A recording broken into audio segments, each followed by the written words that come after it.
Olá, Olá para vocês, tudo bem? Para aqueles que não me conhecem, né, eu sou a Marli, diretoria de desenvolvimento de pessoas aqui da Pró-Reitoria de Gestão com Pessoas, né? E hoje nós estamos aqui fazendo essa mensagem, gravando esse vídeo para vocês, né? E está aqui comigo, né, o Roberto, que eu vou passar para ele aqui para ele se apresentar também, e nós dois vamos fazer essa apresentação. olá, eu sou o Roberto Carvalho, coordenador da Coordenadoria de Avaliação e Desenvolvimento de Carreiras. Nós estamos aqui hoje para falar um pouquinho sobre as novidades sobre a avaliação do estágio probatório, com base no decreto 12.374, do dia 6 de fevereiro de 2025.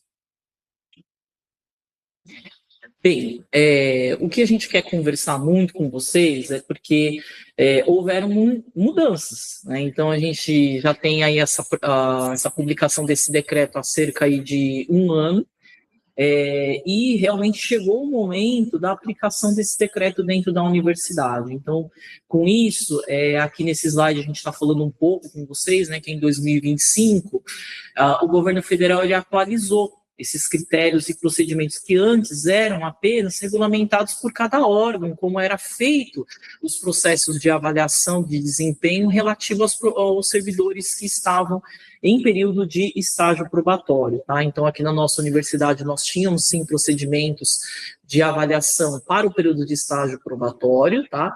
Mas, no entanto, agora, o decreto, né, ele regulamenta uma padronização para todo o governo federal, para o estágio probatório, tá? Então, aqui tem uma demonstração muito breve para vocês de como que isso foi acontecendo, tá? Então, com a publicação primeiro do decreto 12.374, em fevereiro de 2025, ele fez os critérios, os procedimentos para as avaliações de desempenho dos servidores públicos, né, durante o período do estágio probatório, e em seguida foram publicadas algumas instruções normativas, tá, que regulamentam os procedimentos que a gente vai começar a explicar um pouco hoje para vocês. Então, a gente achou fundamental ter esse registro, né, para que ficasse isso para todos poderem consultar sempre, né, principalmente sobre essas mudanças, tá? Então, a primeira instrução normativa foi em março, né, e ele já disse, a novidade dessa instrução normativa, os procedimentos, ele disse que haveria uma solução digital padronizada que gerenciasse esses processos de avaliação, né, ou seja, o órgão não teria o trabalho de ter que montar instrumentos avaliativos para aplicação desse decreto, tá? Logo mais, então, em agosto de 2025, foi publicada uma nova instrução normativa que instituiu essa ferramenta, e essa ferramenta é chamada de AvaliaGov. Ela é uma solução, tá, digital, né, que inclusive ela está disponível no SolGov. Né? Então, é uma ferramenta que nós já utilizamos aqui também na Unifesp, e logo mais nos próximos slides a gente vai falar um pouco disso para vocês, tá? Então, portanto, agora em 2026, é onde está acontecendo esse primeiro ciclo avaliativo. Esse decreto, ele determina etapas, né, de avaliação, tá? E, ou seja, todos os servidores que ingressaram aqui no nosso órgão a partir do decreto, ou seja, a partir de 6 de fevereiro de 2025, vão realizar essa primeira etapa completa, um ano, né, para que esteja apto aí para o primeiro ciclo avaliativo a partir de fevereiro, tá? Bem, como que era antes e como que é agora, tá? Então, vejam que antes desse decreto, nós não tínhamos muitas regulamentações, né, sobre o estágio probatório e aplicávamos procedimentos aqui na universidade que foram desenvolvidos aqui, tá?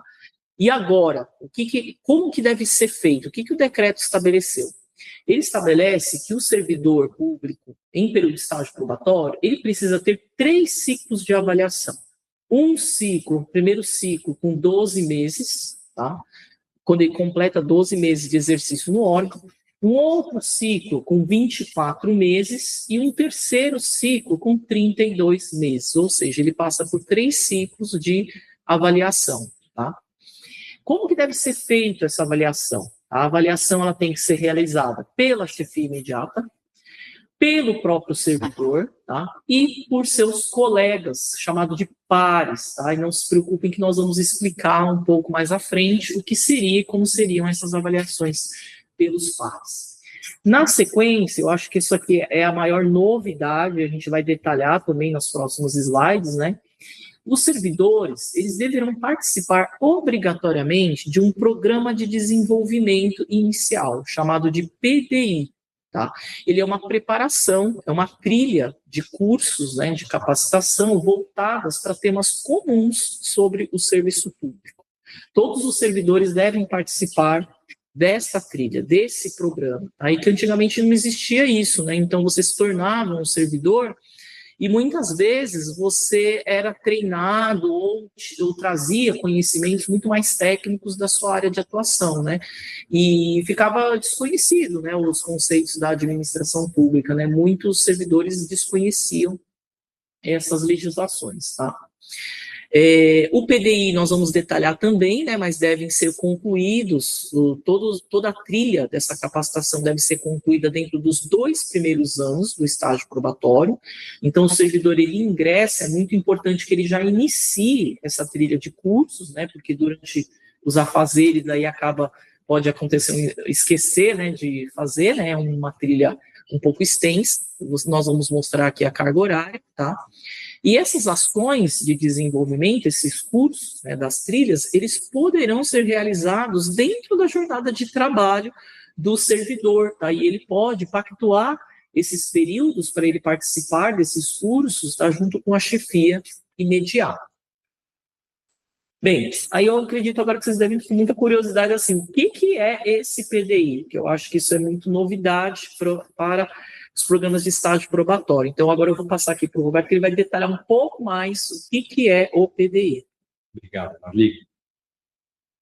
Bom, então, o Programa de Desenvolvimento Inicial, ele foi disponibilizado pela Fundação Escola Nacional de Administração Pública, né, mais conhecida como ENAP, que é uma das escolas do governo.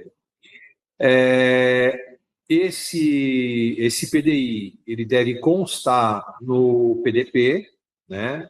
Está previsto no nosso plano de desenvolvimento pessoal, a partir de então. Os servidores devem concluir essas ações previstas, como a Marli falou anteriormente, até o encerramento do 2º ciclo avaliativo, né? Ou seja, dentro dos 24 meses iniciais. E a conclusão é indispensável para a homologação do estágio probatório, tá? Então, o servidor, ele é obrigado a fazer essa trilha de treinamento, né? Essa trilha de capacitação, PDI, dentro desse período para que ele possa ter a homologação do seu período, né, do estágio probatório, tá?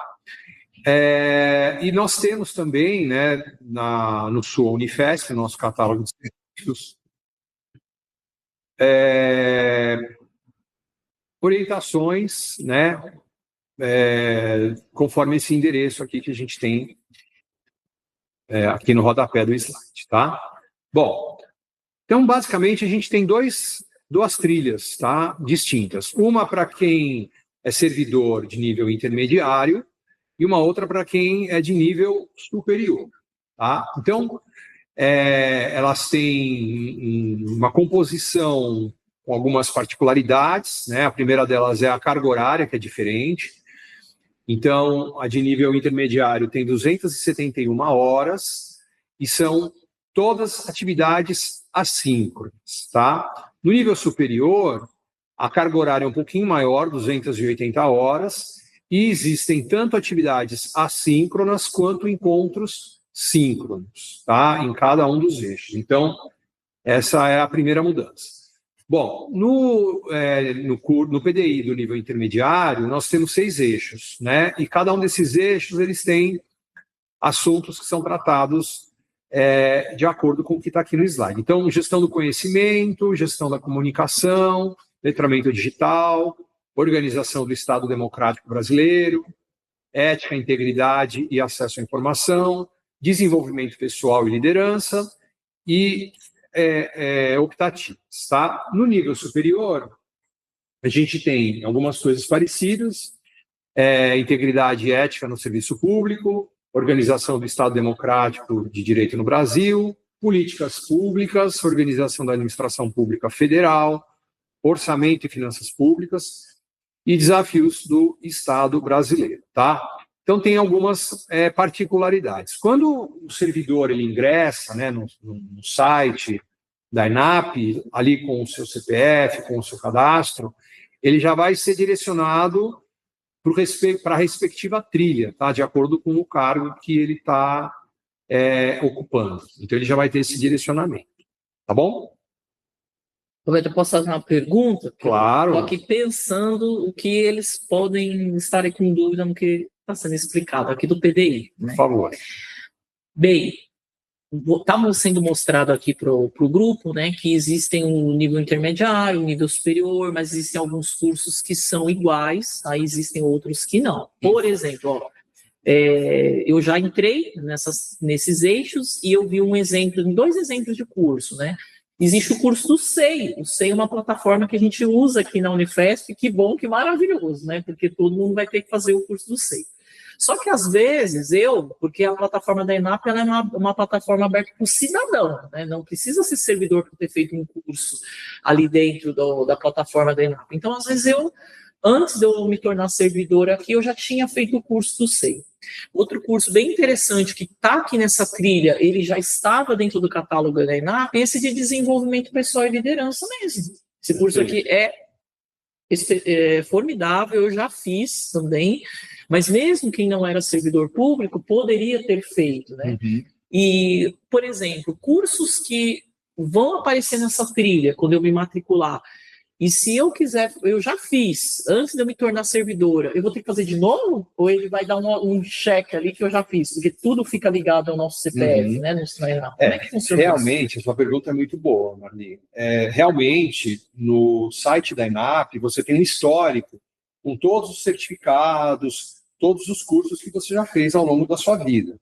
Porém, quando você entra para fazer o PDI, ele tem uma trilha em que ele não vai identificar quais cursos você já fez no passado e, com isso, ele já vai ticar e tirar da sua relação. Você vai precisar, nesse caso, nesse exemplo que você deu, vai precisar refazer. Tá? Então, é importante que todos os cursos que aparecerem naquela trilha, obrigatoriamente, você vai precisar fazer. Tá? Não tem como fazer um aproveitamento, né, de nenhum curso que, eventualmente, a pessoa já tenha feito. Tá? Então, acho que tem uma forma de garantir que a pessoa, né, se faça uma reciclagem ali, se atualize. Então, vai precisar ser feito na íntegra, seja 271 horas no caso do nível intermediário, seja 280 no nível superior, tá? Ótimo, eu acho que isso é uma pergunta que as pessoas devem estar aí já pensando e deve ter algum servidor que já fez, né, a matrícula aqui no Programa de Desenvolvimento Inicial, já deve ter percebido que tinha alguns cursos que talvez ele já tivesse feito, né? Perfeito. Tá bom, obrigada. Vamos avançar, então?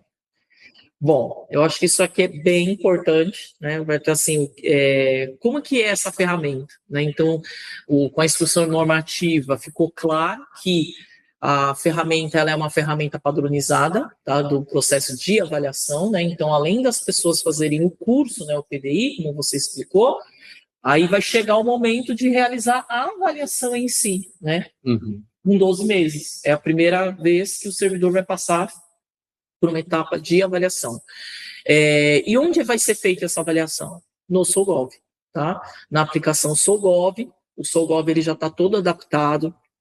Inclusive, você servidor e a chefia, tá, do servidor novo já consegue visualizar, já abriu essa opção que chama Avalia Gov EP, estágio probatório, tá? Então, eu mesmo já estou conseguindo visualizar no meu SOLGOV esse botão, né?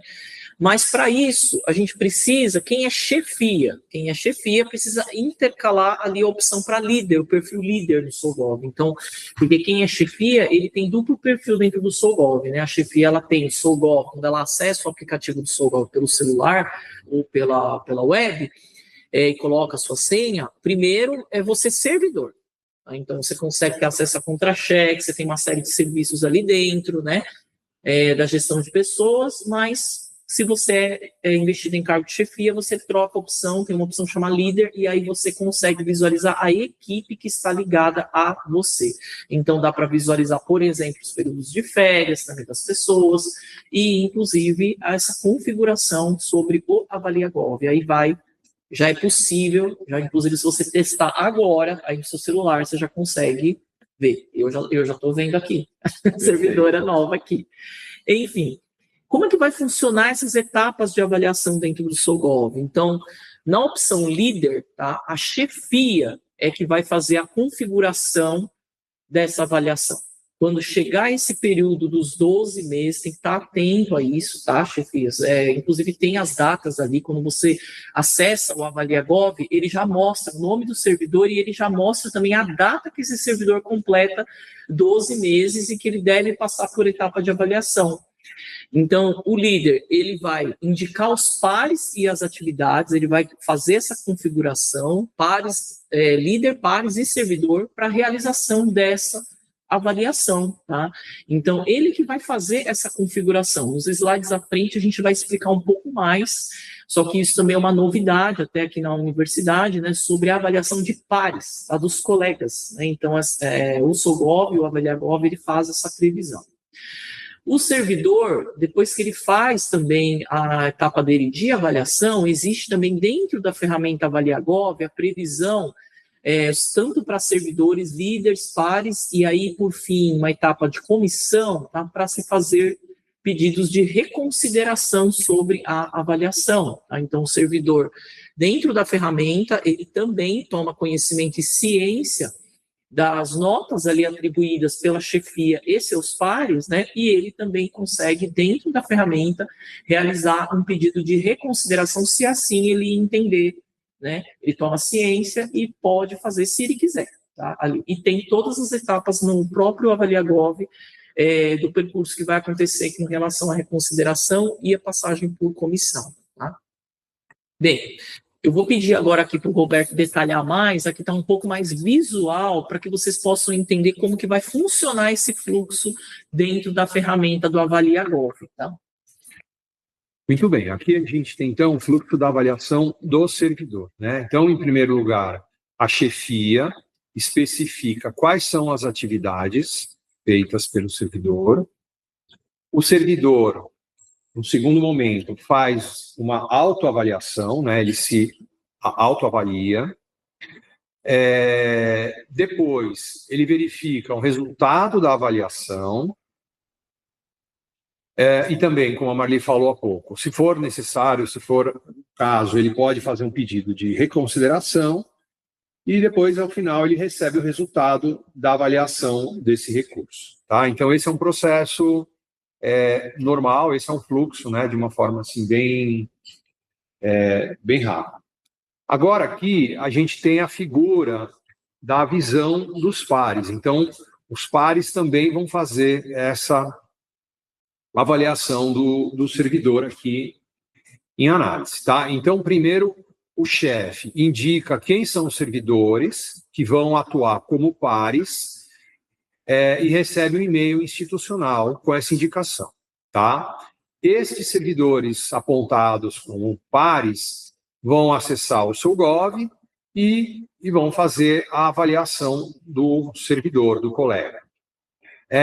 Após isso, o servidor faz um pedido de uma reconsideração, se tiver algum ponto ali que ele não concorde, eventualmente, e o par vai receber um aviso e vai fazer uma análise de reconsideração, se assim julgar procedente. Tá? Então, é um fluxo bem completo, né? E que aqui nesse slide a gente vai detalhar um pouquinho melhor. Tá? Então, nesse primeiro retângulo do lado esquerdo, a gente tem o servidor em estágio probatório. Foi aprovado, né, no concurso público, foi nomeado, cargo efetivo. O estágio probatório tem a duração de 36 meses, considerando efetivo exercício. A chefia imediata, quem é essa figura, né? Caso a chefia imediata esteja ausente por algum motivo, por algum afastamento, quem vai ser o responsável por essa avaliação? Ou a autoridade substituta, né, aquele servidor que está incumbido de fazer a substituição durante as férias ou a ausência daquele chefe, ou autoridade imediatamente superior à hierarquia daquele chefe, tá? Então, no meu caso aqui, eu sou coordenadora, a Marli é a minha diretora, então, caso eu não possa fazer uma avaliação de um membro da minha equipe por férias ou por algum outro motivo de ausência, a Marli que faria no meu lugar, tá? Ou o meu substituto. E aí a gente tem uma terceira figura, né, que são os pares, que são integrantes da equipe de trabalho.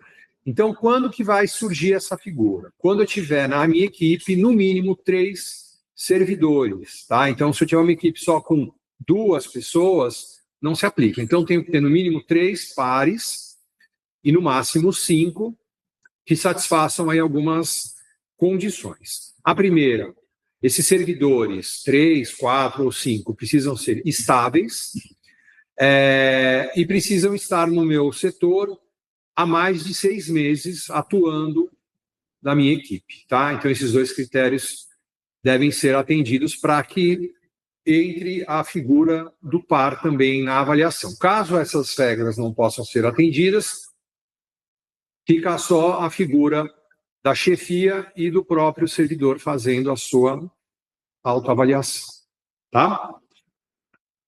Bom, e aqui a gente tem um slide final, né, com, caso seja necessário, a gente tem aqui a nossa página de serviços do Unifesp, para que vocês possam encontrar aí mais detalhes, mais informações, além do que a gente colocou aqui, com o endereço que segue aqui embaixo.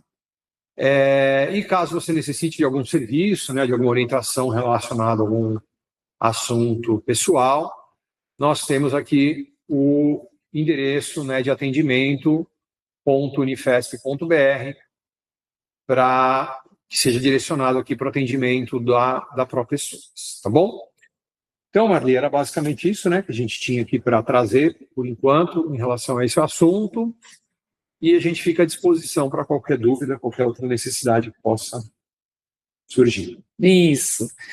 A gente agradeço a parceria de sempre, né, Roberto? E a gente queria encerrar assim com vocês, né? Pelo menos falar um pouco desse assunto, né? Padronizar, e acho que tem dúvidas, né? E mesmo assim não deixar de oferecer esse canal de atendimento individual, né? Que a equipe aqui vai estar respondendo, quando a gente consegue, a gente também responde, né? Mas a proposta de hoje era essa, deixar registrado esse vídeo aqui com vocês, tá bom? Obrigada, eu agradeço. Obrigado, pessoal.